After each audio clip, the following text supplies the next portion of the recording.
Halo, kembali lagi bersama kami di Ikatan Wajib Pajak Indonesia dan juga P5 Indonesia. Nah, di sini saya Aziza sudah bersama dengan Dr. Alessandro Renesan selaku Ketua Umum P5 Indonesia dan juga Bapak Rinto Setiawan selaku Ketua Umum Ikatan Wajib Pajak Indonesia. Hari ini kita akan membahas tentang rancangan PMK yang baru saja hari ini pada Kamis 19 Juni 2025 ada pembahasan dari Kemenkyu untuk mengganti PMK nomor 184 tahun 2017 tentang kuasa hukum yang ada dengan RPMK dengan alasan untuk meningkatkan kualitas kuasa hukum wajib pajak di Indonesia. Selamat datang Pak Re dan juga selamat datang Pak Rinto di channel kami. Terima kasih Mbak Aziza. Ya, sama-sama Mbak Aziza, terima kasih. Ya Pak. Nah, saya mungkin akan membuka pertanyaan kepada Bapak Ray dulu nih. Ya. Saya mau menanyakan Pak, ini kan saat ini ya Menkyu itu berdasarkan putusan dari MK itu dinyatakan bahwa pengadilan pajak akan berada di bawah MA pada tanggal 31 Desember 2026 ya Pak. Nah, ini kan banyak nih persepsi masyarakat yang mengatakan ini sepertinya Menkyu ini kurang kerjaan gitu.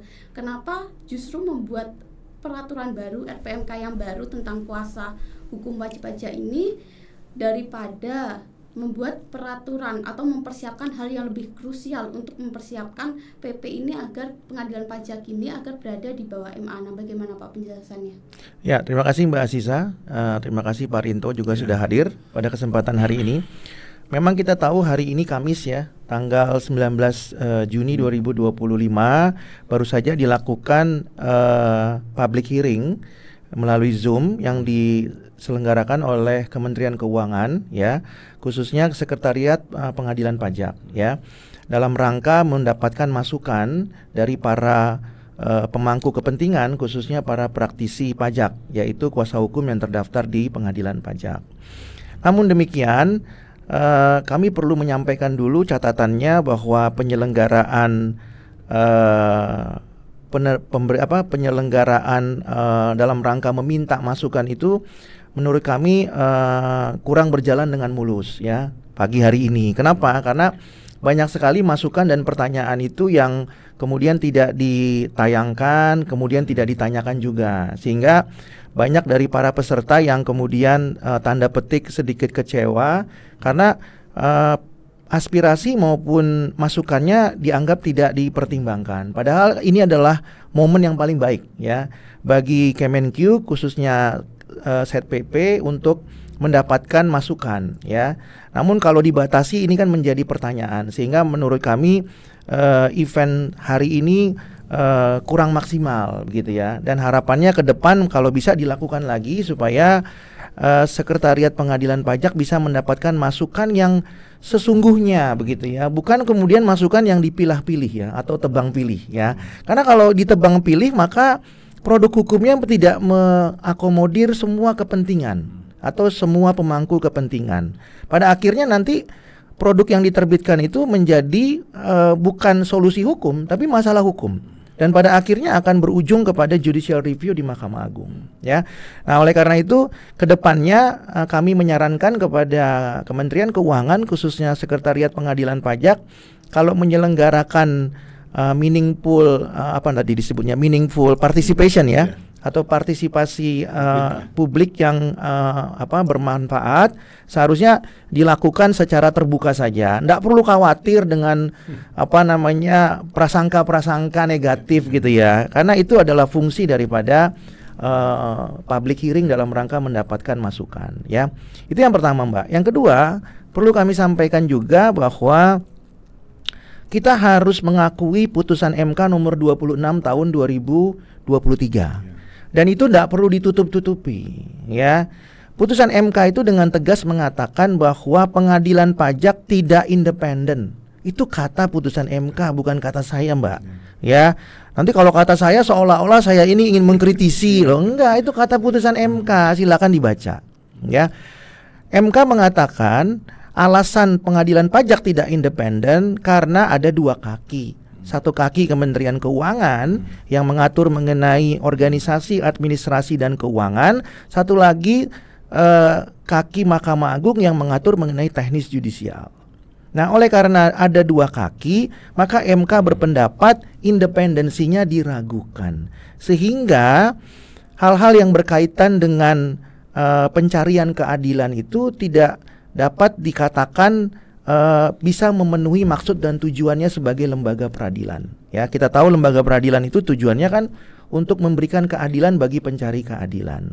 Ya, tapi karena kakinya terlalu banyak, maka dianggap kepentingannya juga tidak tidak tegak lurus ya dalam rangka memberi keadilan kepada pencari keadilan ya. Oleh karena itu MK menyarankan supaya pengadilan pajak tidak lagi diatur oleh dua kaki, harus satu kaki dan semuanya tegak lurus ke Mahkamah Agung ya. Oleh karena itu sudah diterbitkan ketentuan secara teknis ya mengenai penyatuan satu atap dengan Mahkamah Agung. Nah, berangkat dari putusan Mahkamah Konstitusi, maka kita dapat menyimpulkan bahwa banyak pekerjaan rumah yang harus dilakukan oleh pengadilan pajak. Kesimpulan lain yang kita bisa tarik adalah mengenai eksistensi keberadaan dari Menteri Keuangan ya. Nah, dari putusan MK tersebut tentunya secara tidak langsung putusan MK ingin ingin tanda petik itu mengusir Menteri Keuangan. Kalau mau disederhanakan gitu loh. Nanti kalau saya pakai bahasa hukum terlalu tinggi kan sulit gitu loh ya. Sebenarnya itu gitu kan ya. Nah, cuman persoalannya ini dipahami nggak gitu. Nah, kalau nggak dipahami kan tentunya akan seperti maksudnya apa sih Pak Ari ini kan ya, muter-muter gitu loh kan. Sebenarnya putusan MK ingin mengatakan keberadaan Menteri Keuangan itu sudah tidak diperlukan lagi. Kalau dalam bahasa Paman Sam itu artinya you are no longer welcome. Ya. Atau lalu dalam bahasa lainnya we don't need you anymore. Ya, kenapa? Kita hanya butuh satu saja Mahkamah Agung. Ya, kita enggak butuh Menteri Keuangan. Nah, itu kalau mau disederhanakan gitu ya. Kenapa kita perlu sederhanakan? Supaya orang enggak multi tafsir. Ya kan? Oh, bukan itu maksudnya. Maksudnya tetap butuh, tapi kebutuhannya sampai segini gitu kan ya. Bukan itu, jelas kok. Putusan Mahkamah Konstitusi itu mengatakan demikian. Nah, jadi pertanyaannya Mbak Asisa, kalau gitu apakah ada urgensinya untuk memperbaiki PMK 184 tahun 2017, Pak Rinto? Ya. Nah, kalau kami berpendapat bahwa justru yang perlu dipersiapkan itu adalah peraturan Ketua Pengadilan Pajak dalam rangka memperkuat ya syarat-syarat untuk menjadi kuasa hukum. Tapi bukan lagi dengan produk hukum Menteri Keuangan, tapi produk hukum yang satu atap tegak lurus dengan Mahkamah Agung. Dalam hal ini adalah produk hukum yang diterbitkan oleh pejabat, dalam hal ini adalah Ketua Pengadilan Pajak. Ya, boleh peraturan Ketua Pengadilan Pajak, boleh juga keputusan Ketua Pengadilan Pajak. Nah, tentu itu yang harus dipersiapkan. Tapi kalau kemudian Menteri Keuangan berpendapat, oh itu ranahnya yudikatif, ya saya tidak mau membantu tugasnya yudikatif karena kami eksekutif, ya nggak apa-apa juga. Tapi menurut kami nggak ada urgensinya juga untuk menerbitkan perbaikan produk hukum dari lembaga eksekutif. Karena memang keberadaannya sudah you are no longer welcome gitu. Iya kan ya. Lalu untuk apa? Nah, jadi kalau kemudian PMK ini dipaksakan, terkesan ada apa ya Mbak? Ada motif untuk mengejar tayang. Sebelum benar-benar diusir. Kan gitu loh. Betul. Ya kan? Kita mau kejar tayang nih mumpung ada waktu sampai 31 Desember 2026. Padahal itu kan frasanya MK kan maksimal loh, Pak. Paling lama. Iya, paling lama. Iya. Kata-katanya kan itu, Pak. Itu kan harusnya persiapan mulai sekarang, Pak. Ini malah. Jadi seperti ada upaya kalau bisa ya sampai injury time. Ya kan? Jadi bukan untuk dipercepat gitu ya. Nah, jadi kami berpendapat upaya untuk memperbaiki ketentuan mengenai kuasa hukum itu sah-sah saja. Cuman yang jadi persoalan ini adalah siapa yang berwenang untuk membuat regulasi itu. Nah, kalau dari putusan MK sudah sangat jelas. Kewenangannya itu ada di badan peradilan, dalam hal ini adalah lembaga yudikatif. Nah, oleh karena itu upaya untuk memperbaiki PMK 184 itu tidak berada dalam koridor memenuhi urgensi, ya. Apa sih urgensinya? Itu yang belum terpenuhi, ya. Itu yang pertama. Jadi urgensi ini sangat penting supaya masyarakat, khususnya para praktisi itu tahu kenapa kemudian harus diperbaiki syarat-syarat tersebut gitu, dan diperbaikinya oleh siapa. Ini menjadi sangat penting, Mbak Aziza, karena kita bicara politik hukum, begitu Pak Rinto ya. Kalau di politik hukum itu siapa yang membuat, ya tentunya tanda petik itu ada kepentingannya. Ya, tentu masyarakat juga akan bisa menilai. Loh, kalau Menteri Keuangan membuat, berarti ada kepentingannya. Kalau tidak ada kepentingannya ngapain? Ngabisin waktu, ngabisin anggaran, ngabisin tenaga, pikiran, dan atensi. Ya. Betul, Pak. Nah, jadi menurut kami itu sangat penting untuk dipahami. Ya. Nah, kami tidak punya kepentingan mengenai tanda petik tadi substansinya yang berkaitan dengan kewenangan. Kami punya kepentingan yang paling utama diteliti adalah kewenangannya dulu, karena kalau kewenangannya sudah tepat, maka bisa dipastikan substansinya itu mengikuti.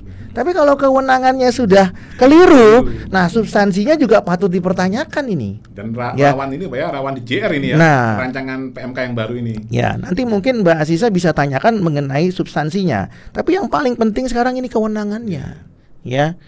Nah, kami berpendapat daripada Menteri Keuangan pusing-pusing memperbaiki PMK 184 2017, mendingan kan upayanya bisa diarahkan kepada hal-hal yang lebih produktif, ya, lebih tepat sasaran, ya.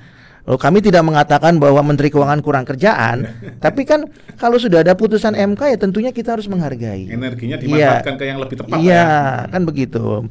Kalau kemudian Menteri Keuangan ingin menitipkan pesan-pesan ya kepada Ketua Pengadilan Pajak, ya itu sah-sah saja. Tinggal nanti dirumuskan bagaimana, ya. Tapi kalau kemudian menterinya harus turun tangan, menerbitkan peraturan Menteri Keuangan, kemudian PMK tersebut harus diundangkan, kemudian dicatat dalam berita negara dan juga lembaran berita negara, menurut kami itu ya it's such a waste gitu ya, sangat disayangkan. Itu kan pemborosan dan hal-hal yang kurang bermanfaat ya. Jadi menurut kami Mbak Aziza penting untuk memahami urgensi berkaitan dengan kewenangan untuk menerbitkan suatu produk hukum ya. Sementara itu Mbak. Terima kasih Pak Rena. Kalau misalkan kita berbicara tentang pengadilan pajak, pasti erat kaitannya nih Pak dengan wajib pajak yang mencari keadilan. Betul Mbak. Nah, tapi dengan adanya pembaruan ini ya, dengan adanya RPMK ini, lantas gimana nih Pak, menurutnya Pak Rinto selaku Ketua Umum Wajib Pajak Indonesia terhadap dampaknya, terutama pada wajib pajak itu sendiri, gimana Pak Rinto? Ya, terima kasih Mbak pertanyaannya Mbak ya. Ini barusan ini saya baca berita Mbak ya, judul beritanya itu dari DDTC News ini Pak Ari juga ya.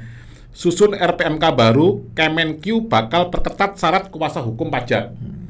Berarti kan memperketat ini Mbak. Kuasa hukum pajak ini akan diperketat. Sementara wajib pajak ini Mbak, saat kita sebelum sampai perkara ini di pengadilan pajak itu kan kita dalam tanda kutip sudah berdarah-darah Mbak sebagai wajib pajak itu untuk berjuang saat pemeriksaan pajak di KPP maupun di Kanwil Mbak Aziza.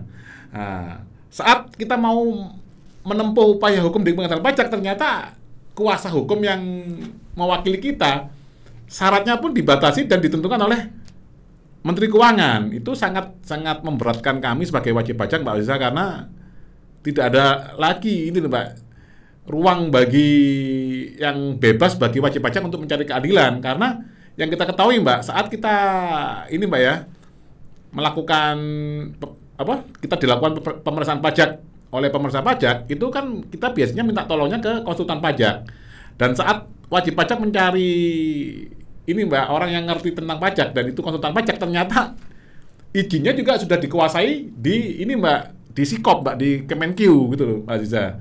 Nah ini nanti kalau kita sudah mencari konsultan pajak yang seringkali kita menemukan sangat sulit Mbak mencari orang yang tepat terkait profesi konsultan pajak, nantinya kan otomatis larinya kan ke pengadilan pajak Mbak perkaranya Mbak, baik perkara gugatan maupun banding. Dan nanti Kemenq juga akan menentukan syarat ini Mbak, itu sangat tidak adil Mbak bagi wajib pajak, apalagi syaratnya diperketat ini tujuannya juga kami juga nggak tahu ini akan menjadi ini Mbak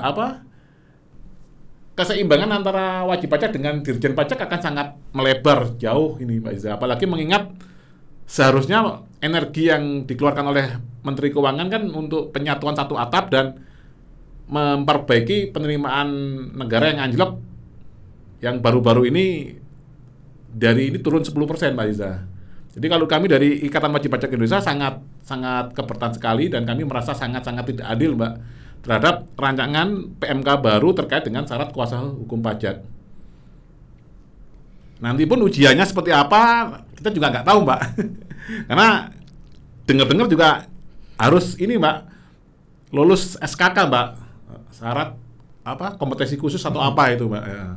Itu nanti ujiannya seperti apa dan lain-lain itu belum tahu juga kami sebagai wajib pajak itu Mbak Iza.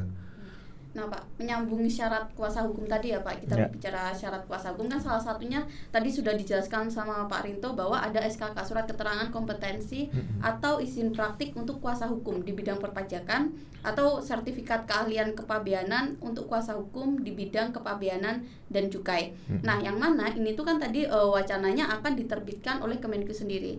Tapi apakah ini akan menjawab kebutuhan dari kuasa hukum wajib pajak tadi Pak? Soalnya kan ini bisa menimbulkan bias gitu loh Pak.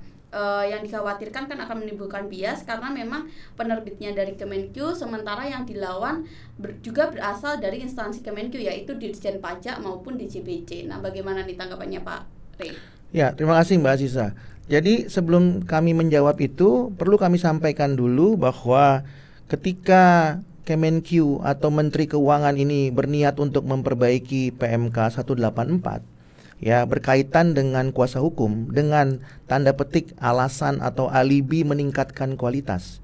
Yang jadi pertanyaan sekarang adalah data apa sih yang dimiliki oleh Menteri Keuangan sehingga dianggap kuasa hukum yang ada ini kurang berkualitas? Ini kan menjadi pertanyaan Pak Rinto. Ya, betul, Pak. Data apa yang mereka miliki? Apakah kemudian mereka punya data ternyata dari kurang lebih 5.000 kuasa hukum yang terdaftar di pengadilan pajak itu tidak berkualitas? Kenapa? Karena sering kalah. Ya, misalkan datanya 90% kalah. Ya. Menq menang 90% Pak ya. Ya. Apakah ada data seperti itu? Ya kan? Sehingga masyarakat atau praktisi pajak ini mengetahui urgensinya, ya. Jangan sampai ini dijadikan sebagai alat ya untuk memenuhi kepentingan kelompok atau orang tertentu terhadap kuasa hukum tertentu ya. Ini menjadi menurut kami menjadi sangat tidak profesional, dan kemudian pada ujung-ujungnya akan menjadi tentunya ya dugaan perbuatan melawan hukum pada akhirnya. Kenapa demikian? Karena kalau kemudian data itu tidak ada, lalu kemudian ingin diperbaiki, lalu dasar memperbaikinya apa? Ya kan? Nah kalau ini nggak bisa disampaikan kepada publik, maka indikasi hal-hal yang bersifat personal tadi semakin terlihat jelas. Dan naskah akademiknya juga belum dikeluarkan Pak ya. Sampai RPMK tadi itu juga belum dikeluarkan Pak ya. Tadi kami tidak melihat adanya draft daripada PMK juga, itu kan begitu. Hanya kemudian poin-poinnya saja yang disampaikan ya. Jadi draftnya aja sudah tidak ada Pak ya saat hearing tadi. Ya, kami belum pernah melihat. Nah, jadi penting untuk kita catat sama-sama, dan ini masukan juga buat Dirjen Pajak khususnya Menteri Keuangan. Karena kalau Bu Menteri kan selalu bicara data katanya. Nah, sekarang datanya mana, Bu? Ya. Nah, apalagi Bu Menteri ini ngomongin pengadilan pajak. Coba sih datanya yang mana? Dari kuasa hukum yang terdaftar itu, ya, apa yang kemudian menyebabkan perlunya dilakukan perbaikan terhadap kualitas kuasa hukum yang terdaftar? Di mana? Ya. Apakah ini berkaitan dengan kalah menang? Kan begitu. Apakah ini berkaitan dengan besar kecilnya nilai perkara? Ini di mana datanya? Nah, itu pertama Mbak yang paling penting ya. Jadi kita perlu mengetahui itu ya. Kalau ini nggak bisa dibuktikan, berarti upaya ini merupakan tanda petik upaya yang hanya mengakomodir kepentingan orang atau kelompok tertentu, bukan dalam rangka memperbaiki kualitas kuasa hukum yang terdaftar di pengadilan pajak ya. Jadi penting untuk memiliki data ya. Apalagi Bu Menteri katanya orang yang sangat pintar dan menguasai data. Maka tolonglah kami diberikan datanya ya. Yang kedua, berkaitan dengan substansi daripada RPMK itu RPMK itu sendiri ya. tadi kan Pak Rinto menyebutkan bahwa rilis mengenai DDTC itu kan sebenarnya sederhananya apa yang dilakukan hari ini oleh Set PP Kemenq itu adalah memperketat, memperketat syarat menjadi kuasa hukum, kan begitu. Betul, nah, sementara kita tahu kalau memperketat syarat menjadi kuasa hukum, jangan sampai kemudian upaya ini dianggap sebagai bentuk penzoliman terhadap hak asasi manusia. Kami berikan contoh ya. Undang-undang KUP itu pernah dibatalkan pasal 32 ayat 3A melalui judicial review di Mahkamah Konstitusi. Sederhananya sebenarnya Menteri Keuangan itu sudah kalah sebelumnya. Ya, apa sih yang dipersoalkan oleh masyarakat? Yang dipersoalkan adalah yang boleh menjadi kuasa itu hanya konsultan pajak. Lalu dipersoalkan oleh para praktisi yang bukan konsultan pajak, misalnya pengacara atau pengacara pajak. Kenapa dipersoalkan? Karena profesi yang bersifat eksklusif dan limitatif itu melanggar hukum dan melanggar konstitusi, Pak Rinto. Ya, kenapa demikian? Karena tidak ada profesi yang bersifat eksklusif. Kalau itu dilakukan, maka itu pelanggaran konstitusi. Apa bunyi konstitusi? Konstitusi mengatakan setiap orang berhak untuk mendapatkan pekerjaan yang layak. Loh, kalau kuasa wajib pajak hanya untuk konsultan pajak, tentu ini melanggar konstitusi. Mungkin Bu Menteri lupa dengan putusan MK nomor 63 tahun 2017. Yang anehnya juga profesi konsultan pajak juga belum ada undang-undangnya, Pak ya. Sampai dengan detik ini. Sampai dengan detik ini malah dijadikan profesi yang spesial. Padahal profesi advokat yang sudah ada undang-undangnya malah nggak boleh mewakili wajib pajak di dalam perkara perpajakan tuh ya. Betul. Dan banyak konsultan pajak mati-matian mendorong supaya terbit undang-undang konsultan pajak. Dan menurut kami prediksi kami itu tidak akan terjadi. Loh kenapa? Karena bicara kepentingan. Nah, kalau undang-undang konsultan pajak menjadi undang-undang, berarti pemerintah dalam hal ini Kemenq akan lebih berat lagi tugasnya melawan para konsultan pajak yang punya perlindungan hukum yang bebas, merdeka dan mandiri juga seperti layaknya seorang advokat. Itu akan menjadi berat. Nah, tapi yang kami mau sampaikan begini, kalau profesi itu dibatasi hanya kepada konsultan pajak seperti judicial review yang kemudian memenangkan wajib pajak atau memenangkan profesi lain selain konsultan pajak dan mengalahkan Menteri Keuangan, harusnya Menteri Keuangan belajar dari pengalaman sebelumnya. Ya, jadi jangan memaksakan peraturan Menteri Keuangan itu dengan alasan kemudian memperbaiki kualitas kuasa hukum, padahal sebenarnya menabrak norma-norma lain. Ya, jadi kita harus pahami itu secara bersama-sama bahwa kualitas mana sih yang sebenarnya ingin ditingkatkan. Jadi jangan sampai mengatasnamakan kualitas tapi melanggar hak asasi manusia, ya. Nah, ini pekerjaan rumah yang menurut saya harus diperhatikan oleh Menteri Keuangan. Banyak orang pinter di Kemenq, banyak think tanknya di sana, tapi kok ini tidak terlihat gitu loh dengan jelas. Mungkin menambahkan juga Pak Re, menambahkan juga nanti sertifikat kompetensi khususnya ini berkaitan dengan apa ini Pak? Karena kan Kementerian Keuangan ini kan hanya keahliannya hanya di akuntansinya Pak, sama mungkin administrasi perpajakannya. Cuman kan kompetensi hukumnya kan tidak ada Pak. Seharusnya kan ini rancangan ini seharusnya kan ke Kementerian Hukum. Nah, ini tanggapan Pak Re gimana ini Pak? Ya, terima kasih Pak Rinto. Itu juga yang jadi persoalan ya, Pak Rinto dan Mbak Aziza. Jadi kalau mereka bicara sertifikat kompetensi ya, sertifikat kompetensi, tadi Mbak Aziza gunakan terminologi tadi sertifikat keterangan kompetensi, ya SKK. Ya, nah kembali lagi kompetensi yang dimaksud itu yang mana? Apakah Kemenq punya kompetensi di bidang hukum? Ya kalau kompetensinya di bidang akuntansi mungkin iya. Di dalam poin-poin tadi yang RPMK juga nggak ada Pak ya, kompetensi apa nggak disebutkan Pak ya. Jadi kalau ini sudah sangat ini Pak melanggar HAM ini Pak. Nah, jadi kompetensi yang dimaksud itu yang mana? Tadi saya katakan kalau kompetensinya akuntansi iya pun tidak menyeluruh. Loh kenapa? Karena di Kemenq itu yang notabene orang isinya sebagian besar, kalau tidak sebagian besar mungkin hampir mungkin setengahnya lebih, itu kan banyak dari lulusan STAN. Ya, berarti kompetensinya kan di perpajakan, ndak murni juga akuntansi. Karena di STAN itu kan bukan sarjana akuntansi. Bukan, nggak ada Pak. Maka mereka lulus D3, mereka kemudian kuliah lagi baru dapat gelar sarjana akuntansi.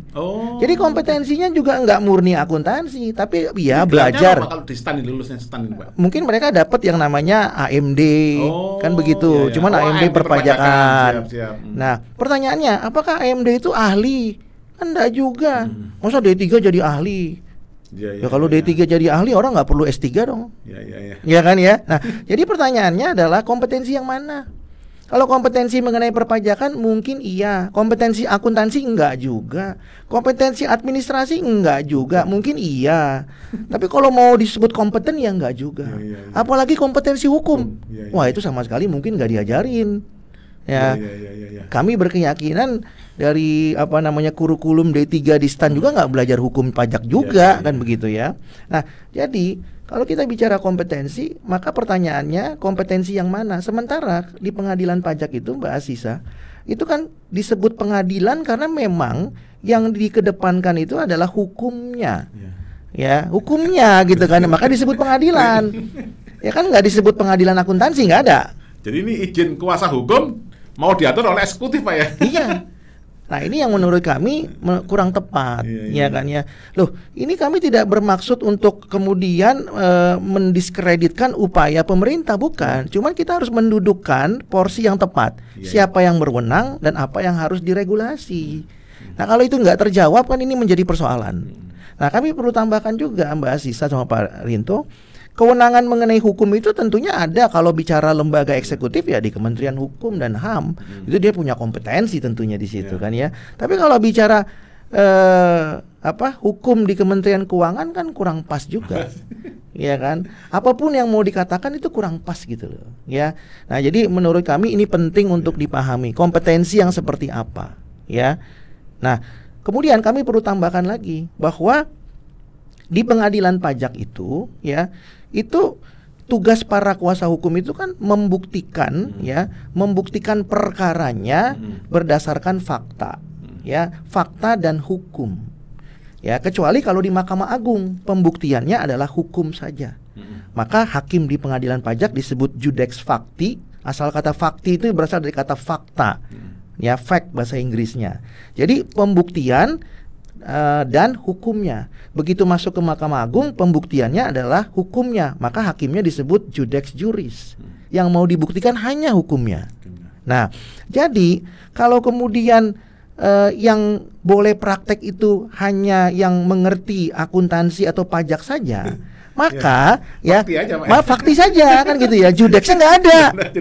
Loh, ya kalau gitu salah lagi dong namanya. Berarti bukan pengadilan pajak gitu loh ya. Ya, itu titik-titik ya fakta gitu ya, bukan pengadilan. Jadi ada ketimpangan dari maksud yang disebutkan dalam RPMK itu. Ingat itu judex dan fakti, hukum dan fakta, fakta dan hukum, kan gitu loh kan. Di Mahkamah Agung judex juris, itu murni hukumnya, gitu ya. Nah, jadi kalau hukumnya ini sudah nggak ada di pengadilan pajak, pertanyaannya pantaskah disebut pengadilan? Nah, itu mengenai substansinya, Mbak Asisa. Terus ini Pak, saya menambahkan dulu Mbak Asisa, mungkin pertanyaan yang lagi ya. Jadi kalau yang sering saya sebut di IWP ini Pak ya, di Ikatan Wajib Pajak Indonesia, kami ini sebenarnya mengalami yang namanya otoritarianisme di dunia perpajakan, Pak Ari. Kenapa saya katakan sudah terjadi otoritarianisme di dunia perpajakan? Karena sudah ada 48 frase diatur di dalam Peraturan Menteri Keuangan. Itu ada 48 frase di dalam Undang-Undang KUP, Pak Ari. Sementara yang melaksanakan Undang-Undang KUP ini adalah Dirjen Pajak dan Dirjen Bea Cukai. Nanti kalau kita bersengketanya di Pengadilan Pajak di bawah Kementerian Keuangan juga.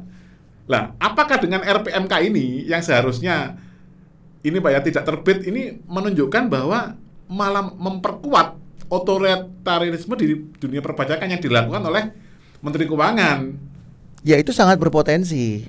Itu sangat berpotensi. Makanya tadi saya katakan bahwa putusan MK itu sudah sangat jelas menghilangkan binding atau keterkaitan Kemenq itu di pengadilan pajak supaya peradilannya menjadi bebas, merdeka dan mandiri. Itu pun masih di ini Pak ya, di sisi yang yudikatif. Di sisi pembuat undang-undang kan PMK ini bisa masih tetap banyak Pak ya. Ini hanya putusan MK kan hanya mengurangi ini Pak ya, kakinya Menq di sisi yudikatif, di sisi legislatif pembuat undang-undang. melalui PMK kan masih belum dihilangkan kan Pak? Harus ada yang JR ini Pak. Nah, justru sebenarnya Menteri Keuangan pasca putusan MK nomor 26 tahun 2023 ini punya banyak pekerjaan rumah. Jadi pekerjaan rumahnya itu harusnya bukan saja kemudian fokus kepada perbaikan di lembaga eksekutif, tapi juga dalam rangka memperbaiki semua peraturan-peraturan yang pernah diterbitkan sebelumnya sehubungan dengan keberadaannya di pengadilan pajak. Jadi banyak sekali PMK masa lalu yang merupakan tanda petik bentuk intervensi di pengadilan pajak. Nah, itu harus diperbaiki. Ya, bukan disempurnakan Pak. Kalau disempurnakan makin banyak intervensinya.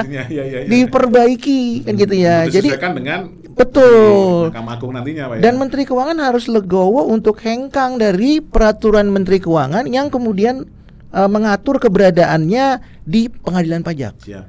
Nah, itu pekerjaan rumahnya nggak mudah Mbak Asisa. Nah, pertanyaannya kenapa itu nggak mulai diurusin? Ya, nah itu kira-kiranya. Nah Pak, kembali ke RPMK tadi, berarti ini bisa dikatakan dapat menciptakan diskriminasi ya Pak ya di antara kuasa hukum tadi ya Pak.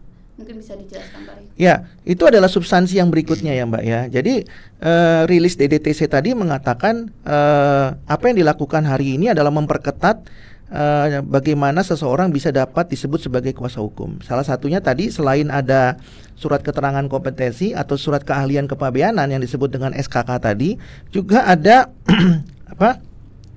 pemilahan kuasa hukum ya. Ada yang namanya kuasa hukum A, B dan C ya.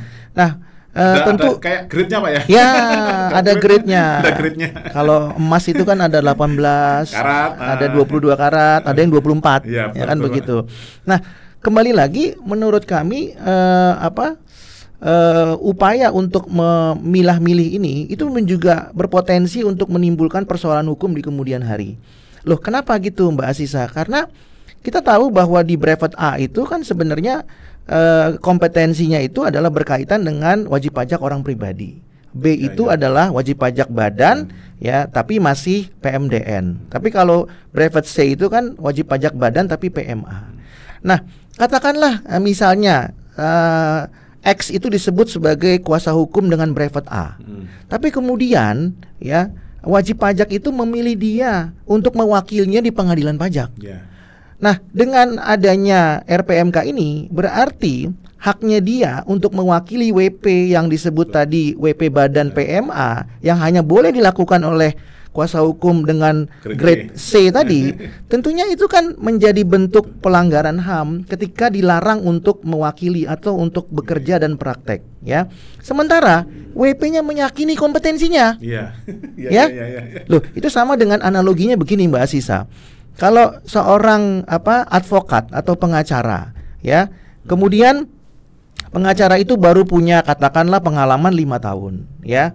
Lalu kemudian dia ditunjuk oleh seorang pengusaha yang luar biasa atau seorang pejabat.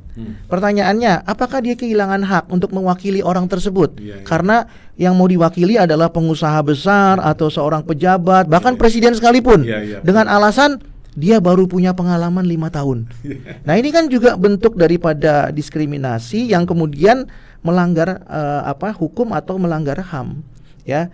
Nah, kalau tujuan Menteri Keuangan ingin memastikan bahwa kalau pejabat ini yang ingin mencari pengacara atau pengusaha ini ingin mencari pengacara, maka sudah disiapkan siapa saja pengacaranya. Loh, pertanyaannya, kalau kliennya itu nggak nyaman dengan dia bagaimana? Betul, itu haknya si klien. Itu terjadi Pak di dunia konsultan loh Pak. Nah, yang saya mau tambahkan begini Pak Rinto, kalau itu dibatasi berarti pemerintah juga mengintervensi haknya masyarakat untuk memilih kuasa hukum yang dia yakini dapat mewakili kepentingannya. Ya kan? Betul, Pak. Nah, kalau misalnya WPA atau WPB yakin dengan kuasa hukum A, tapi pemerintah mengatakan dia nggak pantas untuk mewakili Anda. Itu kan intervensi. Ya, intervensi pemerintah terhadap hak-hak wajib pajak atau masyarakat. Hak-hak yang bersifat pribadi. Ya, dengan alasan nanti kalau PTA diwakili oleh kuasa hukum A, ya, maka PTA dirugikan. Nah, pertanyaannya di mana dirugikan? Apakah kalau PTA diwakili oleh kuasa hukum A berarti pasti kalah di pengadilan pajak? Tapi kalau PTA diwakili oleh kuasa hukum B pasti menang. Loh, itu indikatornya di mana? Justru kalau PTA diwakili oleh PTB dan tetap kalah, terus gimana? Apakah dia kembali ke A? Nah, itu nggak bisa juga dijamin, ya. Dan narasi yang dibangun tadi di acara tadi, Pak ya, di saat Zoom tadi juga mengatakan bahwa ini untuk keadilan wajib pajak loh. Itu kan juga narasi yang ini, Pak, terbalik-balik itu, Pak Ari. Jadi kalau ini memang untuk mendukung wajib pajak, otomatis kan akan menghantam timnya DJP dan Kemenkyu, Pak Ari. Dan akan banyak wajib pajak menang kan? Seharusnya kan seperti itu, Pak. Ya, betul, Pak Rinto. Jadi frase demi keadilan bagi wajib pajak atau demi kemudian memberikan perlindungan bagi wajib pajak agar dapat menemukan kuasa hukum yang tepat, itu menurut kami sangat subjektif. Ya, nggak ada jaminannya kecuali pemerintah menjamin. Kalau pakai ini pasti menang. Pasti menang kan begitu. Maka pakailah dia. Kalau misalnya kalah, berarti kalau gitu nanti IWP akan bersurat aja ke Kemenkyu, Pak. Kalau sudah dibuktikan itu berarti kami milih manapun harus pasti menang kan itu, Pak. Nah, iya. Nah, kalau kalah utang pajak hapus. Ya kan bisa nggak begitu? Kan nggak bisa juga begitu, ya. Ya, kalau berani menjamin seperti itu ya nggak apa-apa, Pak, gitu loh, Pak. Ya. Ini gimmick aja, Pak. Ya, tentu kan logikanya itu nggak mungkin dilakukan. Ya, jadi maksud kami adalah janganlah membuat produk hukum ya dari kacamata yang kalau orang melihatnya itu gimana? Kalau kita melihat sesuatu itu kan harus matanya lebar dibuka. Betul, Pak. Jangan kemudian melihat sesuatu tapi matanya dipejamkan sebagian. Ya, kita nggak bisa melihatnya secara komprehensif gitu ya. Dan pemerintah harus bisa menerima masukan. Kenapa? Karena pengadilan pajak ini adalah pengadilan yang relatif baru. Ya, harus banyak belajar dari pengadilan-pengadilan di 4 lingkup peradilan di bawah Mahkamah Agung. Ya, contohnya peradilan umum, peradilan agama, peradilan tun, peradilan militer. Jadi jangan kemudian menganggap peradilan pajak ini sudah yang paling sempurna. Ya, harus belajar dari senior-seniornya 4 peradilan tadi itu. Apalagi hakim pengadilan pajak itu kan tidak ada yang kemudian sudah punya jam terbang di atas 20 tahun. Ya, jadi banyaklah belajar, ya, rendah hati. Kalau kata istilah Paman Sam itu low profile, ya, tapi harus banyak belajar. Nah, jadi kembali ke laptop, Mbak Aziza dan Pak Rinto, menurut kami frase melindungi wajib pajak itu frase yang menurut kami kurang tepat sasaran, ya, dan itu lebih cenderung menguntungkan pihak-pihak tertentu. Kalau dari wajib pajak mengatakan dalam tanda kutip narasi yang menyesatkan, gimana itu, Pak? Bisa dikatakan demikian kalau pada akhirnya wajib pajak memilih kuasa hukum yang ditentukan oleh pemerintah dan kalah juga. Bisa dikatakan demikian gitu ya. Nah, apakah pemerintah mau menjamin? Nah, itu persoalan baru lagi dan itu persoalan hukum.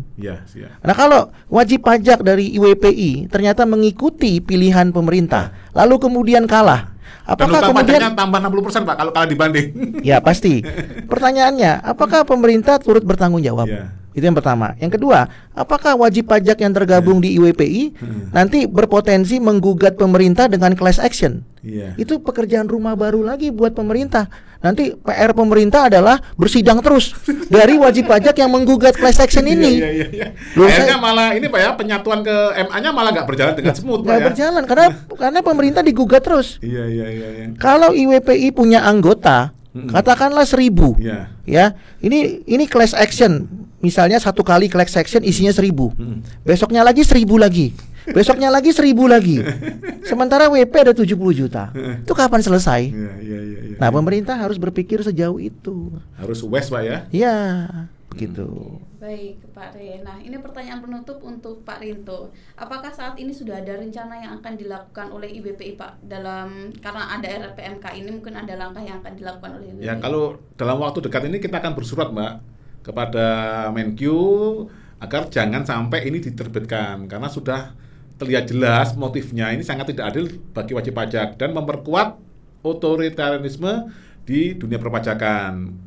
Andaikan ini tetap diterbitkan, Mbak, kami pastikan dari IWP akan mengadakan JR RPMK ini atau nantinya akan jadi PMK Peraturan Menteri Keuangan ini kepada Mahkamah Agung, Mbak. Dan pastinya kami juga akan menggerakkan anggota kami, Mbak, untuk melakukan tadi yang dikatakan Pak Ari, class action dan lain-lain gitu. Nanti malah penerimaan negaranya malah tambah anjlok seperti itu, Mbak. Jadi kalau saya sendiri mengingatkan kepada Menteri Keuangan bahwa Anda ini adalah pelayan rakyat, jangan sampai berlagak ini Mbak ya, menciptakan keadilan bagi rakyat, tapi ujung-ujungnya untuk target penerimaan negara gitu loh Pak. Jadi harus wise. Jadi yang dari WPI dalam waktu dekat akan kita bersurat, nah mungkin dalam minggu depan, awal minggu depan kami sudah akan bersurat. Jangan sampai ini dikeluarkan dengan berbagai alasan yang sudah kita sampaikan tadi di podcast ini. Yang kedua, nanti apabila tetap dikeluarkan, kami akan JR. Dan kami akan melakukan upaya memobilisasi anggota kami di IWPI untuk melakukan class action, Mbak. Dan seperti yang dikatakan Pak Renan tadi, bisa-bisa nanti nggak selesai Mbak ini Mbak menghadapi upaya hukum dari wajib pajak. Apalagi ada potensi juga melanggar HAM dan lain-lain seperti itu, Mbak. Baik, Pak Rinto, Pak Re, terima kasih sudah menemani diskusi saya bersama dengan saya pada hari ini. Kami berharap semoga wajib pajak benar-benar mendapatkan keadilan gitu ya Pak. Kalau gitu kami dari IWPI pamit, sekian, terima kasih.